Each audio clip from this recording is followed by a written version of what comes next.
औज़ुबिल्लाहिमिनश्शैतानिर्रजीम बिस्मिल्लाहिर्रहमानिर्रहीम।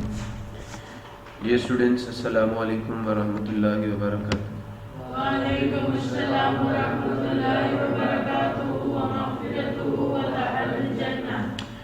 रब्बि इश्रह ली सदरी व यस्सिर ली अमरी वहलुल उक़दतम मिन लिसानी यफ़क़हू क़ौली। Rabbi ज़िदनी इल्मा rabbi ज़िदनी इल्मा rabbi ज़िदनी इल्मा।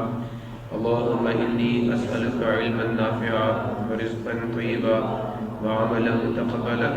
अल्लाहुम्मा अल्लिमनी अल-किताब वल हिसाब। अल्लाहुम्मा ज़क्किरनी मिन्हु मा नसीतु व अल्लिमनी मिन्हु मा जहिलतु। अल्लाहुम्मा ख़ुज़ बियदी। बच्चों, आज हम लोग physics 9th class chapter number 2 का लेक्चर नंबर 10 स्टार्ट करने जा रहे हैं।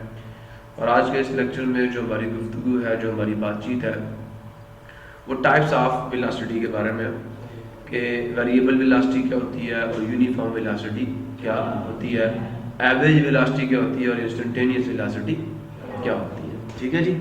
सो आइए अपने काम का हम लोग आगाज़ करते हैं। यूनिफॉर्म वेलोसिटी क्या होती है? इन द इक्वेशन, ये मैंने कल आपको बताया था कि डिजिटल टीवी के नाम से मैंने एक फार्मूला आपको दिया था कि अगर आपने डिस्प्लेसमेंट फाइंड करना है तो वो टीवी के बराबर आएगा।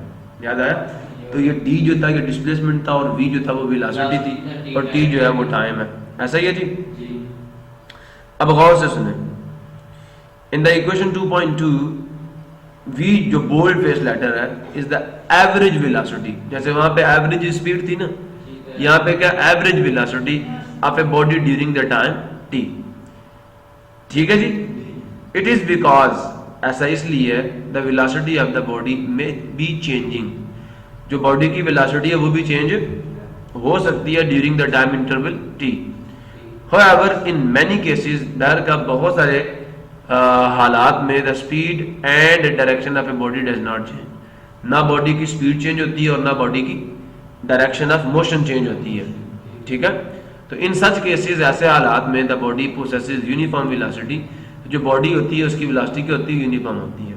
That is the velocity of a body during any interval of time. इसका मतलब यह है कि वेलोसिटी ऑफ ए बॉडी, किसी भी जिस्म की जो वेलोसिटी है during any interval of time, किसी भी वक्त के किसी भी दौरानिये में, has the same magnitude and direction. उसका मैग्नीट्यूड भी सेम होता है और डायरेक्शन भी क्या होती है? सेम होती है। थस लिहाजा डेफिनेशन क्या है जी यूनिफॉर्म वेलोसिटी की? A body has uniform velocity. एक बॉडी की वेलोसिटी क्या होगी? इफ इट कवर्स, अगर वो तय करे इक्वल डिस्प्लेसमेंट्स। क्या? डिस्टेंसेस नहीं। और ये मैंने ऊपर बना के दिखाए हैं आपको, D1 D2 D3 D4 D5, ये सारे डिस्प्लेसमेंट्स की डायरेक्शन सेम है, सबका मैग्नीट्यूड 20 मीटर सेम है। समझ आया नहीं यार? तो तब तो बॉडी की वेलोसिटी जो होगी वो यूनिफॉर्म होगी। समझ आया? अब मैंने आपको एक बात ये भी ड्रॉ करके दी है, देखें, बॉडी यहां से आती है, सीधी नहीं जाती, इस रास्ते पे आ जाती है, 10 मीटर का फासला ही कवर करती है, चेंज क्या हुआ? डायरेक्शन चेंज हो गई। अब बॉडी की वेलोसिटी यूनिफॉर्म नहीं रही, क्योंकि ये वाला वेक्टर जो है ये इस वेक्टर के इक्वल नहीं है, क्योंकि उसकी डायरेक्शन कुछ और है और इसकी डायरेक्शन कुछ। इक्वल वेक्टर्स कौन से वेक्टर्स होते हैं? ऐसे वेक्टर्स जिनका मैग्नीट्यूड भी सेम हो, डायरेक्शन भी सेम हो। समझ आ गया? तो यहां हम ये कह रहे हैं कि the velocity of a body is uniform if the body covers equal displacements in equal intervals of time. However, ठीक है, शॉर्ट द इंटरवल्स में भी जो इंटरवल्स है वो बहुत छोटे भी हो सकते हैं। समझ आ गया? दूसरी डेफिनेशन जो है, that type of velocity, velocity की वो किस्म in which a body covers equal displacements in equal intervals of time is called uniform velocity. Variable velocity क्या है? कौन सी वेलोसिटी? वेरिएबल वेलोसिटी क्या है? तो सिर्फ कवर से पीछे डज नॉट लगाना है बस। A body has variable velocity if it does not cover equal displacements in equal intervals of time. However, short intervals may be. वो इंटरवल्स कितने ही छोटे क्यों ना हो, इससे हमारी कोई गर्ज नहीं है। क्लियर हो गया? That type of velocity in which a body does not cover equal displacements in equal intervals of time is called variable velocity. अब बेटा जो यूनिफॉर्म वेलोसिटी है उसकी मैथमेटिकल फॉर्म क्या है? वेलोसिटी में कोई चेंज आ रहा है? यूनिफॉर्म वेलोसिटी का मतलब ऐसी वेलोसिटी जो चेंज नहीं होगी, जो चेंज नहीं होगी, ना ऊपर जाएगी ना नीचे जाएगी। समझ आया नहीं यार? तो इसको अगर हम मैथमेटिकली लिखें तो इसका मतलब ये होता है कि acceleration is equal to 0 metre per second, जो कि अभी इंशाल्लाह आगे वाले टॉपिक्स में मैं आपको समझाऊंगा। इंस्टेंटेनियस वेलोसिटी क्या है? वक्त के किसी भी लम्हे किसी बॉडी की वेलोसिटी उसकी इंस्टेंटेनियस वेलोसिटी है, उसकी लम्हाती वेलोसिटी है। बात समझ आई नहीं आई? The velocity of a body at any instant of time is called its instantaneous velocity. It gives us the information about each point of the path of the motion. Problem किसी को clear हो गया? ये हमें हर point के बारे में information देती है। इस मुकाम पे वेलोसिटी क्या थी, इस मुकाम पे वेलोसिटी क्या थी, इस मुकाम पे वेलोसिटी क्या थी। क्लियर हुआ? एवरेज वेलोसिटी कौन सी वेलोसिटी? एवरेज। सुन लो गौर से। The total displacement, average speed क्या थी? The total distance. Average velocity क्या है? The total displacement moved by a body divided by total time taken is called average velocity. इसका formula ये है। जो एवरेज वेलोसिटी होती है वो हमें इंफॉर्मेशन देती है किसके बारे में? टोटल पाथ के बारे में। और जो इंस्टेंटेनियस वेलोसिटी होती है वो हमें पाथ के हर पॉइंट के बारे में इंफॉर्मेशन देती है। क्लियर हो गया? Note, when a body is moving with uniform velocity then its average and instantaneous velocities are equal. Clear हो गया? जब बॉडी यूनिफॉर्म वेलोसिटी से मूव करती है तो फिर उसकी इंस्टेंटेनियस वेलोसिटी और एवरेज वेलोसिटी दोनों क्या होती हैं? सेम होती हैं। लेकिन अगर बॉडी वेरिएबल वेलोसिटी से मूव करती है तो फिर एवरेज और इंस्टेंटेनियस वेलोसिटी दोनों क्या होती हैं? डिफरेंट होती है। क्लियर हो गया? What is meant by the statement the velocity of a body is 2 metre per second? Statement का मतलब कल मैंने कहा था स्पीड बॉडी की जो है वो कितनी है? 2 मीटर पर सेकंड। इसका मतलब यह था कि बॉडी 2 मीटर का फासला 1 सेकंड में कवर कर रही है। लेकिन यहाँ पे क्या है कि बॉडी किसी स्पेसिफिक डायरेक्शन में, वेलोसिटी है ना, किसी खास सिम्त में 2 मीटर का फासला 1 सेकंड में कवर कर रही है। क्लियर हुआ? नहीं समझ आया? बॉडी किसी खास सिम्त में डायरेक्शन चेंज नहीं कर रही, किसी खास सिम्त में 2 मीटर का फासला 1 सेकंड में कवर कर रही है। क्लियर हुआ? अब जनाब, चीता can run at A speed of 70 kilometre per hour. चीता जो है ये 70 किलोमीटर फी घंटा की रफ्तार से भाग सकता है। क्लियर हो गया? फिर उसके बाद एक पैराट्रूफर जो है attains a uniform velocity called terminal velocity with which it comes to the ground. ये जो पैराट्रूफर होता है ना, बागौर से सुनना, ये जिसने ऊपर छाता खोला हुआ होता है ना, इस छातों पे जब हवा लगती है तो हवा उसको नीचे जाने से रोकती है। तो जो ऊपर ये छतरी लगी हुई होती है ये क्या करती है? मेरी बात गौर से सुनना, मेरी बात गौर से सुनना। ये जो बंदा नीचे आ रहा होता है उसको इतनी फोर्स से ऊपर खींचते जो बंदे के वेट के बराबर आ जाती है। किसके बराबर आ जाती है? बंदे के वेट के बराबर। बंदे के हाथ में रस्सियां होती हैं, वो उनको ढीला छोड़ के छाते को खोल भी सकता है और उनको खींच के छाते को क्लोज भी कर सकता है। मेरी बात समझ आ रही है? जब छाता ज्यादा खुलेगा तो हवा ज्यादा रोकेगी, जब छाता कम खुलेगा तो हवा उसे क्या रोकेगी? कम रोकेगी। मेरी बात समझ आ रही नहीं आ रही? तो इस तरह वो बंदा अपने ऊपर फोर्स को बढ़ा भी सकता है और घटा भी सकता है, कम भी कर सकता है। मेरी कुछ बात समझ आ रही है या नहीं आ रही? तो बेटा एक वक्त ऐसा आता जो ये पैराट्रूफर होता है, पैराशूट के जरिए जो बंदा नीचे आ रहा होता है उसका वेट और जो उस पर ऊपर की स्ट्रिंग में फोर्स लगती है दोनों का होता है बराबर। तो बंदा जमीन की तरफ किस स्पीड से आता है? यूनिफॉर्म स्पीड से। एक ऐसी स्पीड से जो ना बढ़ती है और ना घटती है, उसे हम कहते हैं टर्मिनल वेलोसिटी। वो वेलोसिटी जिस पर एक बंदे का वेट और उस पर लगने वाली ऊपर के सिम में जो कुछ होता है दोनों क्या हो जाते हैं? बराबर हो जाते हैं। दोनों क्या हो जाते हैं? बराबर हो जाते हैं। उस वेलोसिटी को हम लोग क्या कहते हैं? टर्मिनल वेलोसिटी कहते हैं। उस वेलोसिटी को हम लोग क्या कहते हैं? टर्मिनल वेलोसिटी कहते हैं। टर्मिनल वेलोसिटी क्या होती है? उसके बाद बेटा मोटरवे के ऊपर क्या होता है? गौर से सुनना। A motorway speed camera, lidar, radar नहीं क्या? Lidar. Lidar gun is light, L से क्या? लिडार क्या? Light detection and ranging. L I से लाइट, डी से डिटेक्शन, ए से एंड और आर से रेंजिंग।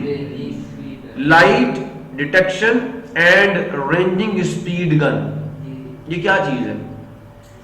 एक ऐसी गन है जिससे रोशनी निकलती है और जाके चलती हुई गाड़ी को टकराती है, और उसे टकरा कर फिर क्या करती है? स्पीड करती है, वापस आती है। क्या करती है? वापस आती है। और वापस आकर आपको गाड़ी की स्पीड बताती है।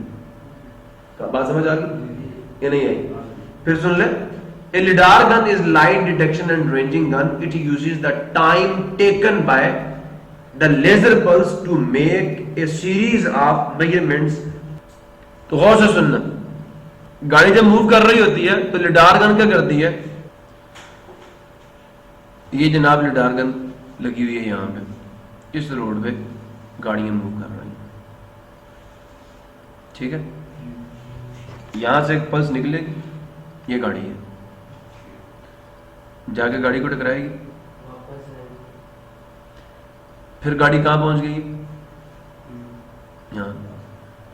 यहां जाकर टकराएगी, वापस आ जाएगी। मेरी कुछ बात समझ आ रही नहीं आ रही? अब जरा ऊपर से पढ़ो। क्या होता है? It uses a time taken by the laser pulse to make a series of the measurements of a vehicle distance from the gun. The data is then used to calculate the vehicle's speed. It uses the time, ये किसको use करती है? Time को। कौन सा time? जो लेती है लेजर की एक pulse to make a series. Series का मतलब होता है सिलसिला। एक दफा मेजर नहीं करती, पहले मेजर किया फिर दूसरी दफा मेजर किया।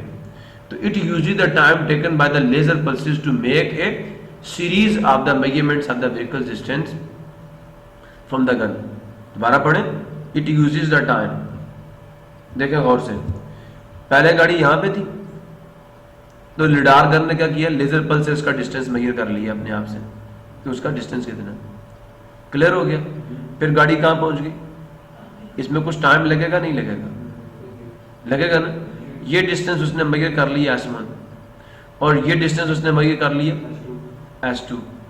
समझ आया नहीं है कि लेजर गन से उसका डिस्टेंस क्या था? लेजर गन से उसका डिस्टेंस। तो जो लिडार गन है वो क्या करती है? एक series of the measurements of the distance of the car from the gun जो है उसके दरमियान में जो टाइम लगता है वो उसको यूज करती है। क्या करने के लिए? व्हीकल की स्पीड को मेजर करने के लिए। मेरी बात समझ आई है?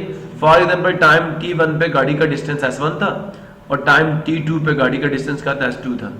तो जो स्पीड होगी ना वो बराबर होगी किसके? S2 minus S1 divided by T2 minus T1। ये ऊपर आ जाएगा चेंज इन डिस्टेंस और नीचे आ जाएगा time taken for that change. तो ये क्या बन गई? स्पीड बन गई। क्लियर हुआ नहीं हुआ? दोबारा सुन लें कि लिडार गन क्या करती है? Uses the time taken by the laser pulse.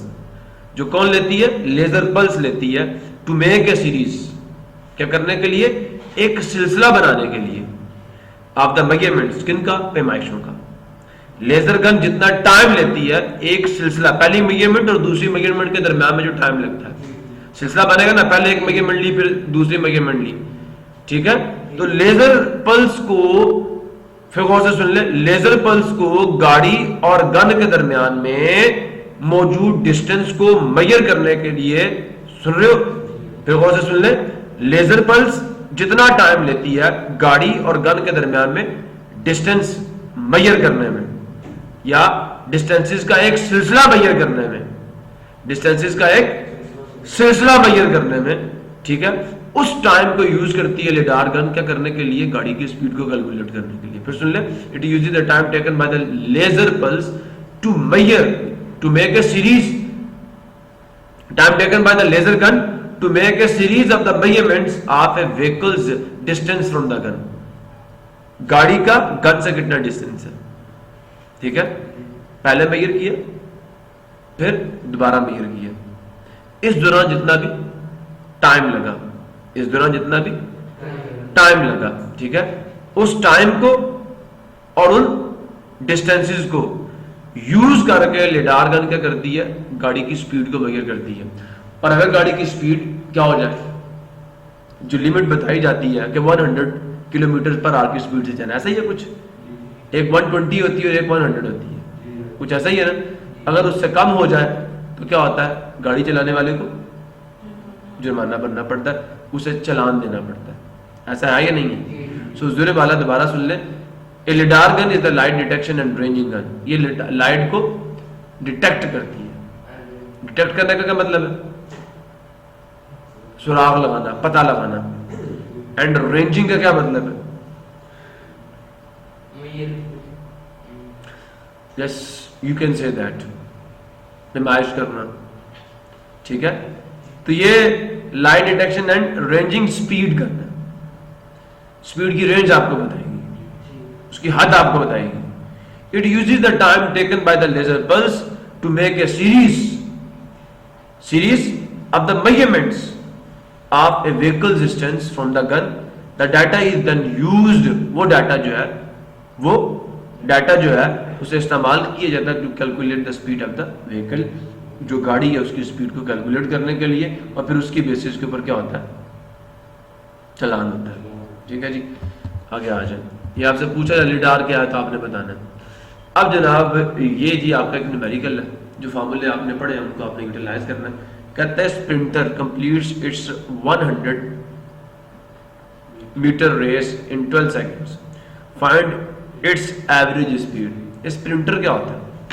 तो स्प्रिंटर एक तेज दौड़ लगाने वाला जो एथलीट है, जो खिलाड़ी है, कंप्लीट्स इट्स 100 मीटर रेस। उसने अपनी 100 मीटर की रेस जो है वो कितने सेकंड में कंप्लीट की? मतलब कितना डिस्टेंस कवर किया? 100 मीटर्स। ये बेटा डिस्टेंस है। जो मीटर्स में आएगा वो कौन होगा, और जो सेकंड्स में आएगा वो कौन होगा? कहता फाइंड द एवरेज स्पीड। कौन सी स्पीड फाइंड करनी है? तो बेटा डिस्टेंस आपको फार्मूला नहीं पता है इसका। जब डिस्टेंस भी पता चल गया, टाइम भी पता चल गया, तो स्पीड का फार्मूला आपको नहीं आता। ये देखो, टोटल डिस्टेंस हमने डाटे में लिख लिया, टोटल टाइम टेकन भी लिख लिया। ठीक है, और एवरेज स्पीड का फार्मूला क्या? Total distance move divided by total time taken for covering that distance. तो 100 मीटर को ऊपर लिखा, 12 को नीचे लिखा, आंसर का 8.33 मीटर्स पर सेकंड। तो the speed of the sprinter is 8.33 metre per second. Divide ही तो करना 100 को 12 से। ठीक है जी, ये न्यूमेरिकल बड़ा मजे का numerical. A cyclist completes half round of a circular track. एक साइकिलिस्ट है, वो क्या करता है, एक सर्कुलर ट्रैक पे अपना साइकिल चलाता है। ये ट्रैक देख रहे हो रेड कलर का, इस पर अपना साइकिल चलाता है। ठीक है, और क्या करता है, आधा चक्कर कंप्लीट करता है। कितना चक्कर? अच्छा, साइकिलिस्ट ने किस पाथ पे मूव किया, रेड पाथ पे या इस ब्लू पाथ पे? एक्चुअल पाथ कौन सा? रेड। तो जो इस एक्चुअल पाथ की लेंथ होगी वो उसका मूव्ड डिस्टेंस होगा। डिस्प्लेसमेंट क्या होगा? ये जो ब्लू लाइन है ना, इसकी लेंथ, उसका क्या होगा? डिस्प्लेसमेंट होगा। अब समझो न्यूमेरिकल को। ए साइकिलिस्ट कंप्लीट्स हाफ राउंड। उसने क्या किया? आधा चक्कर। कंप्लीट्स का मतलब है मुकम्मल करना, हाफ का मतलब आधा, राउंड का मतलब चक्कर। किसका? ऑफ ए सर्कुलर ट्रैक, एक दायरवी रास्ते का। उस रास्ते का जो रेडियस है, रेडियस किसे कहते हैं भाई? रेडियस किसे कहते हैं? ये एक सर्कल है, देखें, ये एक सर्कल है, ये इसका सेंटर है। सर्कल के सेंटर से उसकी बाउंड्री तक का फासला क्या कहलाता है? उसका रेडियस कहलाता है। ये पूरा सर्कल नहीं है, आधा सर्कल है। चले मैं कंप्लीट करता हूं। यहां से इस पर मूव नहीं किया, आधे सर्कल पे मूव किया।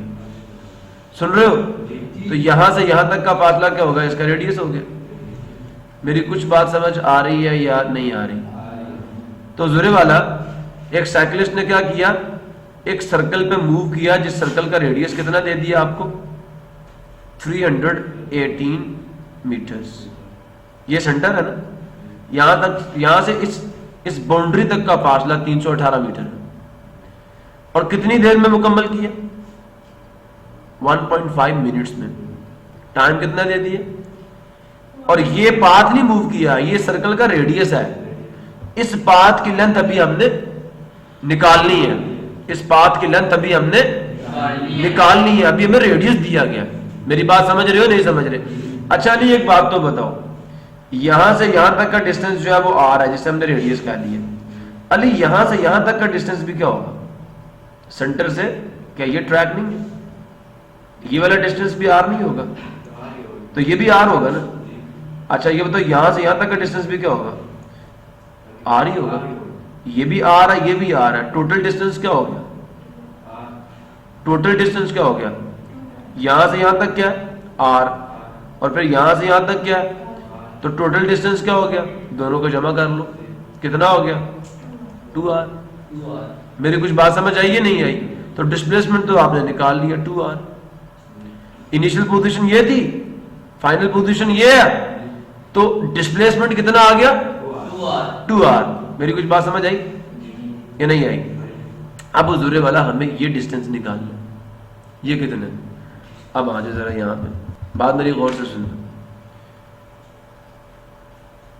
एक सर्कल की जो बाउंड्री होती है ना, ये देखो, ये एक सर्कल, ये इसका सेंटर है, सुन रहे हो? मैं अगर यहां से शुरू करूं और इसकी बाउंड्री का चक्कर लगाऊं तो यहां पे सर्कल कंप्लीट हो जाएगा। अच्छा ये बताओ, जो तुम्हें शक्ल यहां पे नजर आ रही है, इसमें से सर्कल कौन सी चीज है? हसनैन, शक्ल नजर आ रही है, सर्कल कौन सी चीज है? ये अंदर वाला हिस्सा है या ये लाइन सर्कल है? अंदर वाला हिस्सा। अली हसन, इस लाइन को सर्कल कहोगे? ये लाइन सर्कल है या इसका अंदर वाला हिस्सा सर्कल है? अंदर वाला हिस्सा। हाँ जी, आप, हाँ जी, हाँ जी, ये बेटे जो लाइन है ना, ये लाइन, ये सर्कल है, अंदर वाला हिस्सा नहीं इसमें इंक्लूड। क्लियर हो गया नहीं हो गया? सिर्फ ये लाइन। तो जो सर्कल की लेंथ है, यहां से शुरू करके पूरा एक चक्कर आप कंप्लीट कर लें, तो जो लेंथ बनेगी उसको पता हम क्या कहते हैं? Circumference of circle. समझ आया? और इसकी डेफिनेशन क्या है? इसे हम सादा अल्फाज में कहते हैं लेंथ ऑफ सर्कल। ये क्या होती है? सर्कल की दायरे की लंबाई होती है, ठीक है, एक दायरे की लंबाई होती है। अब अगर आपने इसको निकालना हो, ये कितनी है? ये रेडियस, सबको समझ आ गया? सेंटर से बाउंड्री तक का फासला, उसे हम रेडियस कहते हैं। बेटा सर्कमफ्रेंस का फार्मूला, सर्कमफ्रेंस को हम c से रिप्रेजेंट करते हैं और इसका फार्मूला था 2πr। 2πr। मेरी बात समझ आ रही नहीं आ रही? अब एक बंदा कहता है जी हम जो साइकिलिस्ट है उसने क्या किया? उसने हाफ सर्कल मूव किया। कितना? Half circle. तो इसका मतलब क्या हुआ? उसने आधा सर्कमफ्रेंस मूव किया, आधे सर्कमफ्रेंस पे उसने मूव किया। क्या? सिर्फ ये वाला एरिया उसने कवर, ये वाली लेंथ उसने कवर की है और ये वाली कवर नहीं की। तो पूरा सी तो कवर नहीं किया ना, फिर क्या कवर किया? ये डिस्टेंस, जो डिस्टेंस उसने मूव किया वो क्या किया? c/2, आधा मूव किया ना। तो c की क्या वैल्यू है? 2πr। उसको किससे डिवाइड करूंगा? 2 से 2 कट गया, तो जो मेरे पास distance moved by the body आएगा वो सर्कमफ्रेंस के हाफ के बराबर होगा। और सर्कमफ्रेंस का हाफ किसके बराबर है? नहीं बात समझे? जो बॉडी ने डिस्टेंस मूव किया है, क्या पूरा सर्कल मूव किया, आधा सर्कल मूव किया? यहां से शुरू किया, यहां पे खत्म कर दिया। ये सेंटर है, मैंने यही बताया आपको भी थोड़ी देर पहले। तो बेटा पूरा यहां से चलकर वापस यहां पे अगर साइकिल वापस आएगा तो वो पूरा सर्कमफ्रेंस मूव करेगा, लेकिन उसने पूरा सर्कमफ्रेंस मूव, ये वाली लेंथ जो है यहां से यहां तक की जो लेंथ है जिसपे मैं टिक मार रहा हूं ये c/2 है, और जिसपे मैं क्रॉस मार रहा हूं ये भी c/2 है। मेरी सर्कमफ्रेंस का आधा है, हाफ है ना। तो जो डिस्टेंस साइकिलिस्ट ने मूव किया s, वो सर्कमफ्रेंस का आधा है। अब सर्कमफ्रेंस c किसके बराबर है? 2πr का, ये इसका फार्मूला और सुन रहे हो? तो s किसके बराबर आ गया? 2πr डिवाइडेड बाय, ये मैंने इसकी वैल्यू यहां पे पुट कर दी है। समझ आ रहा है या नहीं आ रहा? तो 2 से 2, तो जो distance moved by the cyclist है वो πr के बराबर है। अब पाई की क्या वैल्यू होती है? पाई की क्या वैल्यू होती है? पाई की वैल्यू 22/7 फिलहाल आपने लेनी है। सुन रहे हो मेरी बात? पाई की वैल्यू का 22/7। तो S बराबर आ जाएगा 22 डिवाइडेड बाय 7 मल्टीप्लाई R। सुन रहे हो ये नहीं सुन रहे? अब R क्या था? 22 डिवाइडेड बाय 7 मल्टीप्लाई 318। अब ये डिस्टेंस आपके पास आ जाएगा। आप इसको 22 से मल्टीप्लाई करो, 7 से डिवाइड कर लो, तो distance move by the body आपके पास मीटर्स में आ जाएगा। ये डिस्टेंस निकालने का तरीका मैंने आपको बताया। अगर आपको पता ही नहीं है सरकमफ्रेंस क्या, तो बेटा भूल जाओ कि ये न्यूमेरिकल आप सॉल्व कर जाओगे। ये बड़ा ट्रिकी न्यूमेरिकल है, समझ आया? ट्रिक क्या थी कि एक्चुअल पाथ जिस पे मूव किया बॉडी ने वो रेड पाथ है, ये वाला पाथ है जिस पे बॉडी ने मूव किया, ठीक है? लेकिन डिस्प्लेसमेंट कौन सा पाथ है? यहां से यहां तक का जो रास्ता, ये डिस्प्लेसमेंट है, मिनिमम पाथ ये है। ये कैसे निकालेंगे? आप सबको ऑब्वियस नजर आ रहा है कि सेंटर से यहां तक का फासला भी क्या r और आगे भी क्या r, तो डिस्प्लेसमेंट तो असल में 2r आ गया ना। लेकिन ये जो पाथ रेड पाथ है इसकी लेंथ कैसे निकालेंगे? तो अगर आपको सरकमफ्रेंस का नहीं पता, ये रेड पाथ की लेंथ किसके बराबर है? सरकमफ्रेंस के आधे के बराबर, c/2 के बराबर है। ये है डिस्टेंस, और c क्या होता है? 2 पाई r डिवाइडेड बाय ये 2 नीचे वाला, 2 से 2 कैंसिल हुआ, तो जो डिस्टेंस बॉडी ने मूव किया वो पाई r के बराबर है। अगर अभी भी समझ नहीं आया मैं दोबारा समझाने को तैयार हूं। इसको समझ नहीं आया, डिस्टेंस निकालने का तरीका है कि इस न्यूमेरिकल में डिस्टेंस कैसे निकालना? सरकमफ्रेंस, आधे सरकमफ्रेंस की जो लंबाई है ना, वो बॉडी का मूव्ड डिस्टेंस है। कौन सा डिस्टेंस है?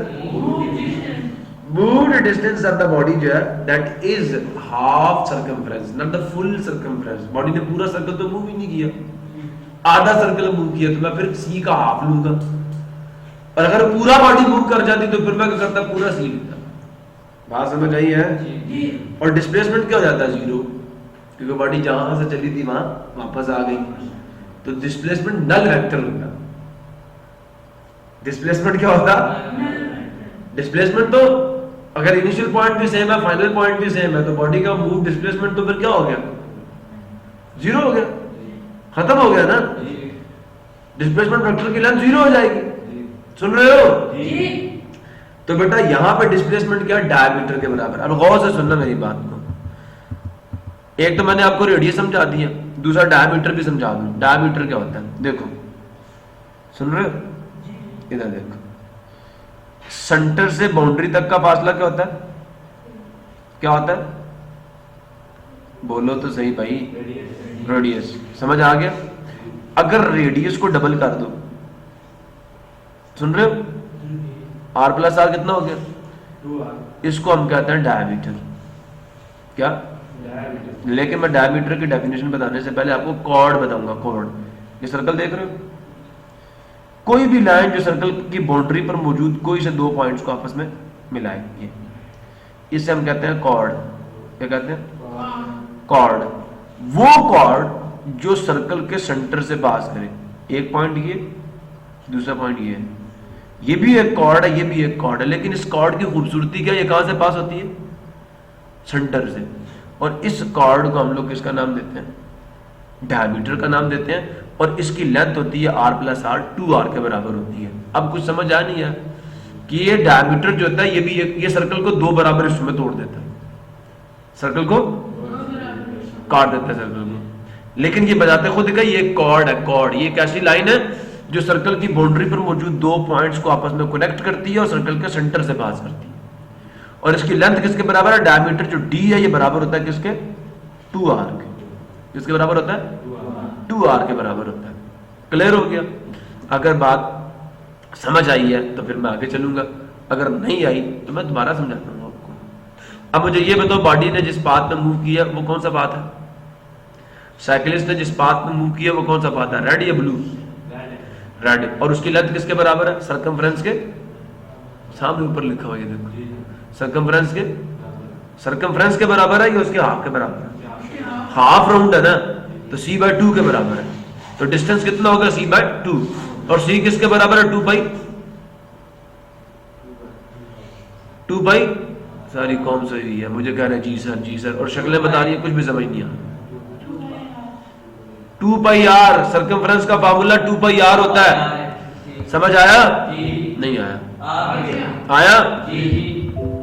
चले मैं पूछ लेता हूँ। हसनैन आप बता दें, आप बता दें।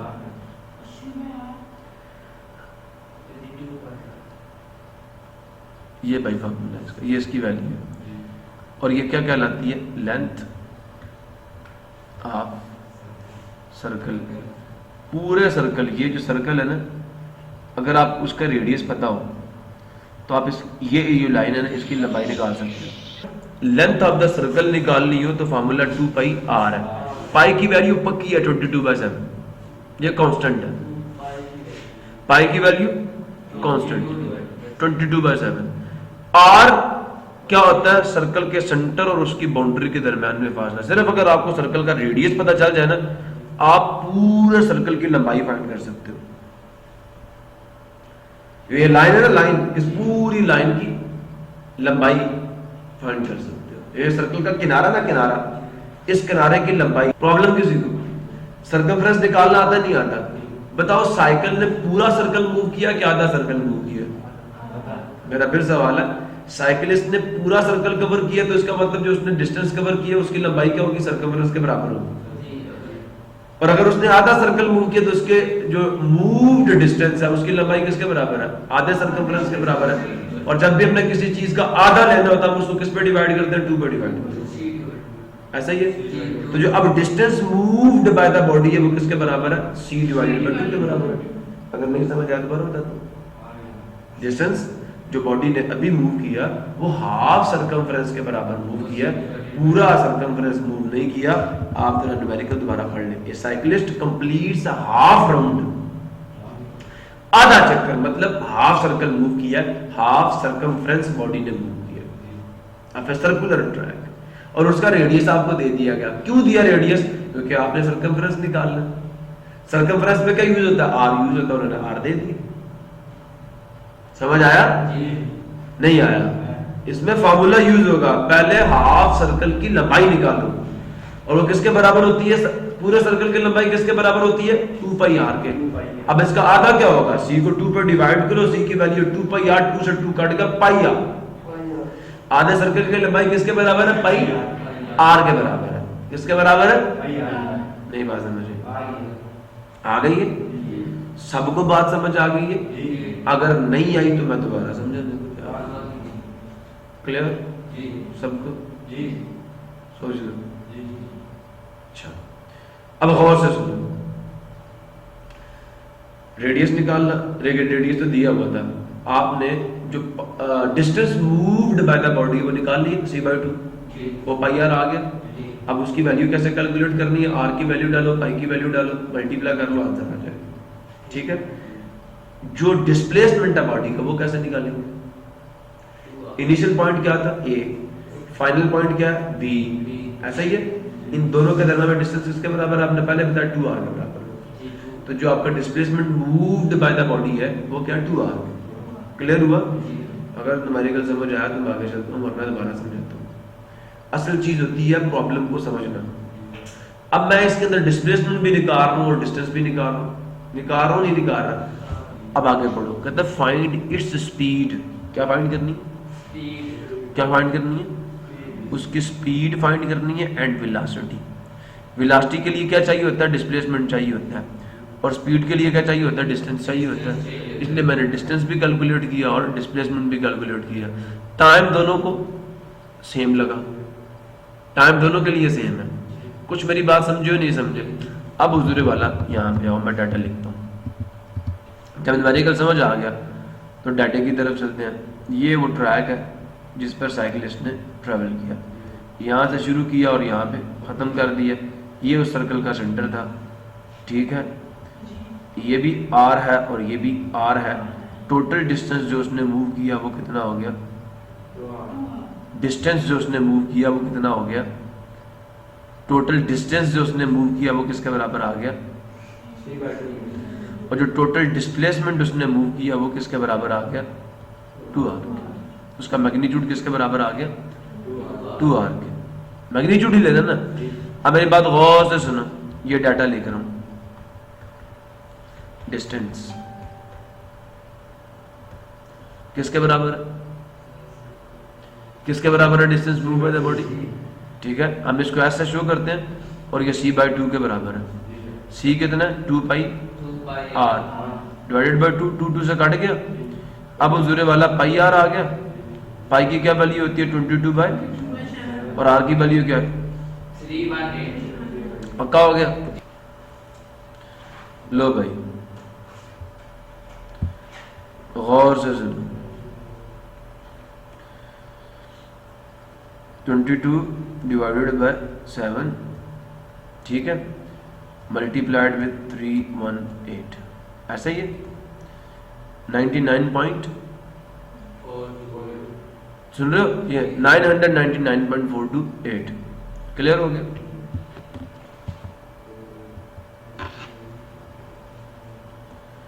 $999.428 मीटर्स। प्रॉब्लम किसी। अब मुझे बताइए डिस्प्लेसमेंट किसके बराबर है?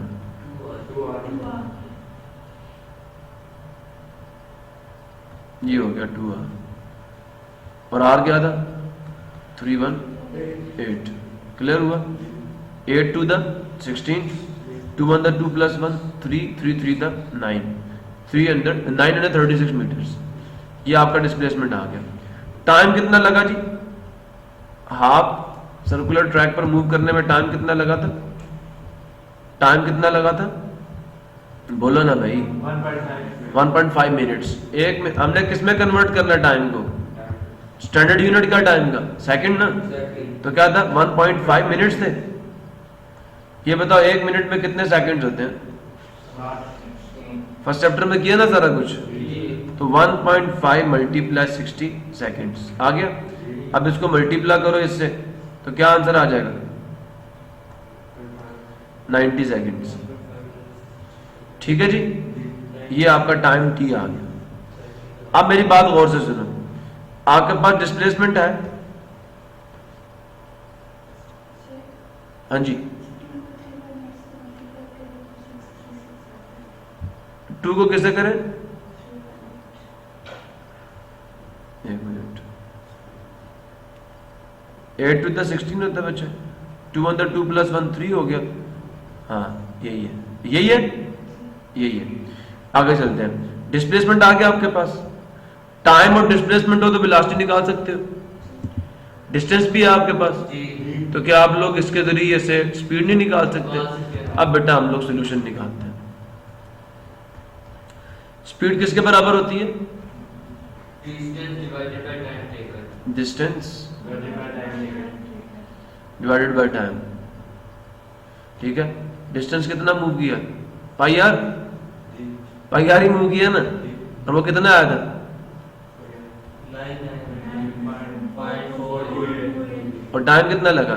90 सेकंड्स। इसको डिवाइड कर लो किस पे? 90 सेकंड्स पे। तो डिवाइडेड बाय 90, 11.1 क्या आ गया? 11.1 मीटर्स पर सेकंड। ये स्पीड आ गई। वेलोसिटी कैसे निकालेंगे जी? आप बता दें स्नैन, वेलोसिटी किसके बराबर होती है? फॉर्मूला क्या होता है? कल मैंने बताया था ना, आज फिर बताया था। आप बता दें बेटा। शाबाश। Displacement divided by time. Time वही यूज करेंगे, टाइम टेकन या जो टाइम लगा उसके लिए। तो डिस्प्लेसमेंट कितना था? 2r, और 2r कितना है? 63, और टाइम कितने लगा? तो वही 90 सेकंड, जिसमें भी उतना ही टाइम लगा। अब हम क्या करेंगे? 6 को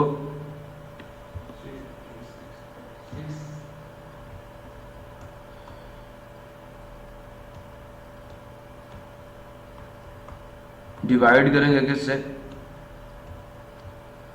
7.06। तो क्या रिजल्ट आया? तो जो आपकी वेलोसिटी है उसकी वैल्यू 7.06 मीटर्स पर सेकंड आई है। सो अब हम जरा बुक से भी देखते हैं वहां पे क्या हुआ होगा। देखें डिस्प्लेसमेंट वही निकाला 2r, डिस्टेंस कवर्ड पाई मल्टीप्लाई r क्यों किया, क्योंकि हमें पता था कि जो डिस्टेंस मूव्ड है वो c डिवाइडेड बाय 2 के बराबर है। अगर आप यहाँ से डायरेक्ट देखें 999.428 नहीं लिखा, इसको राउंड ऑफ कर दिया उन्होंने, पॉइंट वाला हिस्सा उड़ा दिया, ठीक है। तो रिजल्ट क्या है 11.1 मीटर पर सेकंड, ठीक है जी। फिर उसके बाद जो वेलोसिटी निकाली इन्होंने वो क्या निकाली, displacement divided by time taken, तो 7.07, इसको राउंड ऑफ किया, तो आगे भी 6 था ना, तो 1 ऐड कर दिया 7.07 कर दिया। प्रॉब्लम किसी को इधर देखो, ये आगे 7 था ना, जब हम इसको ट्रंकेट करेंगे तो इसमें 1 ऐड करेंगे। मैंने राउंडिंग आपका मेथड आपको समझाया था, ठीक है जी। 3 रूल्स मैंने आपको इसके समझाए थे। तो बेटा the speed of the cyclist is 11.1 metre per second along the track and its velocity is 7.1 meters per second along the diameter। किसके along है, स्पीड along the track है, along the, लेकिन जो velocity है along the diameter। वेलोसिटी की जो सिमत है वो किसकी सिमत में, वेलोसिटी किसकी सिमत में, जिस सिमत में आपका डिस्प्लेसमेंट वेक्टर है। ये देखें डिस्प्लेसमेंट की सिमत ये है ना, तो वेलोसिटी की सिमत में यही होगी। जिस सिमत में आपका डिस्प्लेसमेंट है ना, उसी सिमत में आपकी वेलोसिटी है। कुछ बात समझ आई। वेलोसिटी की सिमत फ्रॉम ए टू बी है, और स्पीड किसके अलाउंग है, ट्रैक के अलाउंग है, डायमीटर के अलाउंग नहीं। ये वेलोसिटी की डायरेक्शन है, डायरेक्शन मेंशन करनी पड़ेगी। प्रॉब्लम किसी को क्लियर हुआ नहीं हुआ, सबको क्लियर हुआ। यहां पे कुछ समझ आया कि स्पीड में और वेलोसिटी में क्या फर्क है। देखो स्पीड निकालने के लिए हमें एक्चुअल पाथ की लेंथ निकालनी पड़ेगी, और वेलोसिटी निकालने के लिए हमने इनिशियल पॉइंट और फाइनल पॉइंट के दरम्यान में जो डिस्टेंस है वो निकालना। कुछ बात समझ आई नहीं आई। तो डिस्प्लेसमेंट इनिशियल पॉइंट और फाइनल पॉइंट के दरम्यान में जो मिनिमम डिस्टेंस है, ठीक है, और उसके सिर्फ इनिशियल पॉइंट से फाइनल पॉइंट की तरफ होती है। डिस्टेंस क्या, जो actual path move by the body है उसकी लेंथ। समझ आया। जब आप एक्चुअल पाथ की लेंथ को टाइम पे डिवाइड करोगे स्पीड मिलेगी। जब आप minimum distance from initial position toward the final position को टाइम पे डिवाइड करोगे आपको क्या मिलेगी, वेलोसिटी मिलेगी। और वेलोसिटी की डायरेक्शन क्या होगी, वही होगी जो डिस्प्लेसमेंट की डायरेक्शन है, इनिशियल पॉइंट से फाइनल पॉइंट की सिंपल। कुछ बात समझ आई। और यही यहाँ पे लिखा होगा ये अलोंग द डायमीटर है, वेलोसिटी किसके अलोंग है, डायमीटर के अलोंग। क्यों, क्योंकि जो आपका डिस्प्लेसमेंट वेक्टर है वो डायमीटर के अलोंग है। क्लियर हुआ नहीं हुआ। तो ये बेटा बातें समझने की है, नहीं समझ आया।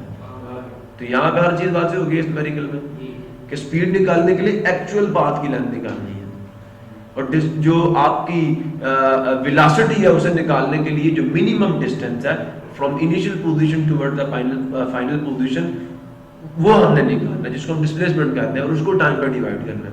टाइम दोनों में सेम लगा। समझ आया। सो स्पीड कैसे निकालनी है और वेलोसिटी कैसे निकालनी है, और स्पीड और वेलोसिटी में फर्क क्या है, मेरे ख्याल में अभी तक वाज़ेह हो जाना चाहिए। डिस्टेंस और डिस्प्लेसमेंट में फर्क अभी तक वाज़ेह हो जाना चाहिए। नहीं हुआ तो दोबारा बताऊंगा। समझ आया या नहीं आया, क्लियर है सबको, पक्का। तो इसी के साथ आज का लेक्चर हम क्लोज करते हैं। मिलेंगे नेक्स्ट लेक्चर में, तब तक के लिए अल्लाह हाफिज़। पाकिस्तान।